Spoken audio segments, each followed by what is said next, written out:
Assalamualaikum warahmatullahi wabarakatuh. Yang terhormat Bapak M. Irsyad MPDI selaku dosen pengampu mata kuliah kurikulum PAUD. Perkenalkan, saya Kumala Dewi Atmajo, NIM 2419069. Pada kesempatan kali ini, saya akan menjelaskan materi tentang model pembelajaran PAUD, prinsip pemilihan tema, dan cara pembuatan webbing tema. Selanjutnya, yuk kita simak video berikut ini. Yang pertama ada model pembelajaran PAUD. Model pembelajaran PAUD adalah suatu desain atau rancangan yang menggambarkan proses rincian dan penciptaan situasi lingkungan yang memungkinkan anak berinteraksi dalam pelajaran, sehingga terjadi perubahan atau perkembangan pada diri anak. Komponen model pembelajaran meliputi konsep, tujuan pembelajaran, materi atau tema, langkah-langkah prosedur, metode, alat atau sumber belajar, dan teknik evaluasi. Selanjutnya, model pembelajaran PAUD dibagi menjadi 4. Ada model sentra, area, sudut, dan kelompok. Yang pertama ada model pembelajaran kelompok.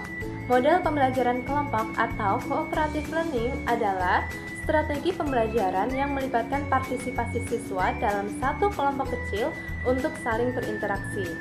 Dengan sistem pembelajaran kooperatif akan memungkinkan guru mengelola kelas dengan lebih efektif dan siswa dapat saling membelajarkan sesama siswa lainnya.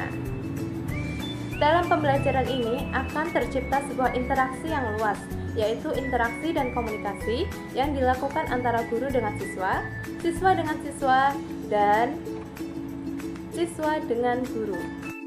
Selanjutnya yang kedua ada model pembelajaran sudut. Model pembelajaran sudut memberikan kesempatan kepada anak didik belajar dekat dengan kehidupan sehari-hari.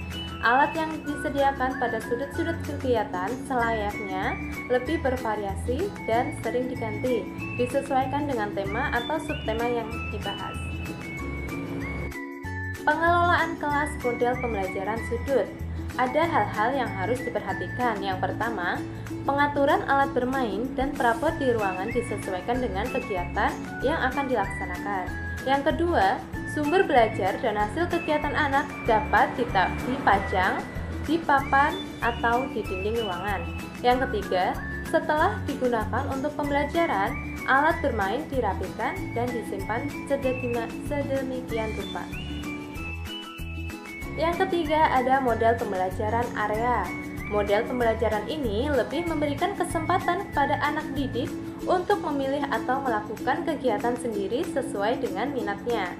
Pembelajarannya dirancang untuk memenuhi kebutuhan-kebutuhan spesifik anak dan menghormati keberagaman budaya dan menekankan prinsip individualisasi pengalaman bagi setiap anak, membantu anak untuk memilih melalui kegiatan dan pusat-pusat kegiatan, serta peran serta keluarga dalam proses pembelajaran. Nah, berikut ini penataan ruang kelas PAUD model area. Yang pertama dari pintu masuk. Di tengah ada pertemuan awal dan akhir. Selanjutnya yang pertama ada area pasir atau area air, area tempat orang tua piket, area drama, area baca tulis, area bahasa, area seni dan motorik halus, area matematika dan berhitung, area balok, area agama, area musik, dan area sains. Dan yang terakhir ada model pembelajaran sentra. Model pembelajaran sentra adalah pendekatan pembelajaran yang dalam proses pembelajarannya dilakukan di dalam lingkaran atau circle time dan sentra bermain. Lingkaran adalah saat di mana guru duduk bersama anak dengan posisi melingkar untuk memberikan pijakan sebelum dan sesudah bermain. Materi selanjutnya ada prinsip pemilihan tema. Prinsip pemilihan tema terbagi menjadi 5. Yang pertama, prinsip kedekatan. Prinsip kedekatan memiliki arti tema hendaknya dipilih dari tema yang terdekat dengan kehidupan anak, yakni dekat dengan fisik maupun dekat dengan secara emosi atau minat anak.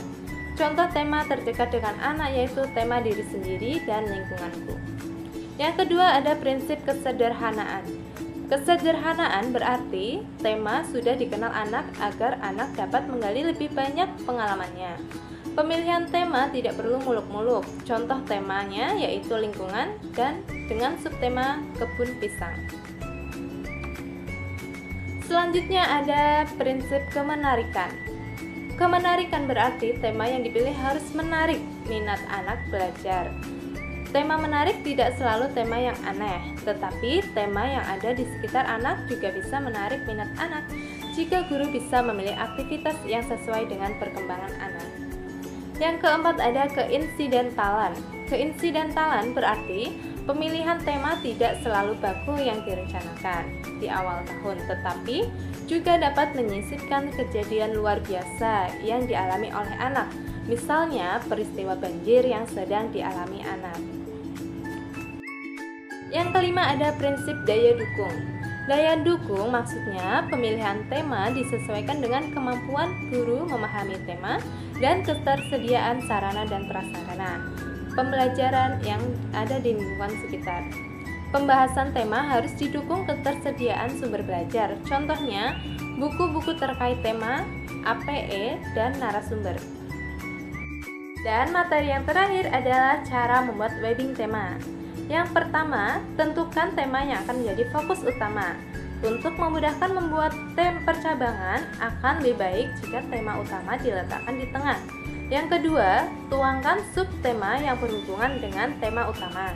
Dan yang terakhir, tentukan sub-subtema yang terdekat dan mudah dikenali anak. Berikutnya saya akan memberikan gambaran contoh webbing tema untuk pembelajaran AUD. Nah, bisa dilihat di sini yang menjadi tema utama adalah diriku.